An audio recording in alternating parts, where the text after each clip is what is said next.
Bonjour. Alors hier, nous avons parlé des trois catégories de contenu, qui existent, que vous devez publier sur votre site web dans le cadre de l'inbound marketing.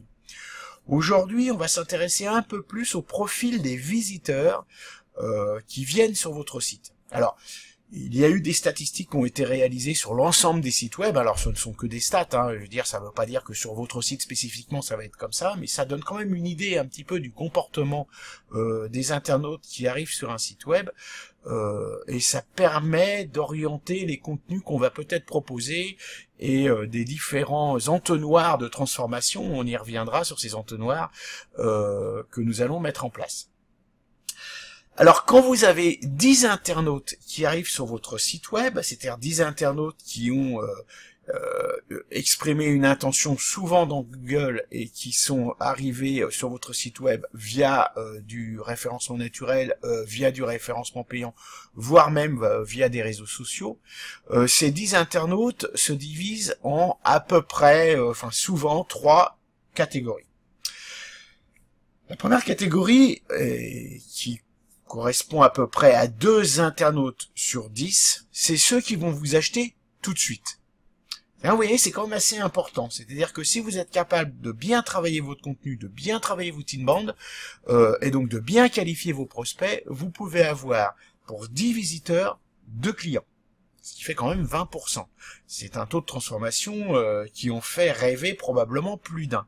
Donc, mais c'est des stats mondiales. Donc, effectivement, sur 10 visiteurs qui arrivent sur votre site, 10 visiteurs qualifiés, j'insiste beaucoup sur ce point, parce que si vous faites arriver des milliers de Chinois, vous n'aurez pas 2 clients tous les 10 visiteurs.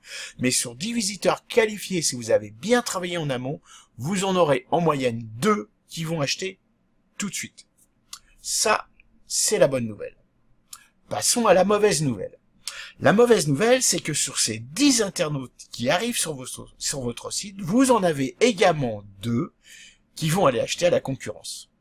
Ils sont juste venus là pour se rassurer sur le fait que leur choix initial, c'est-à-dire votre concurrent, était le bon.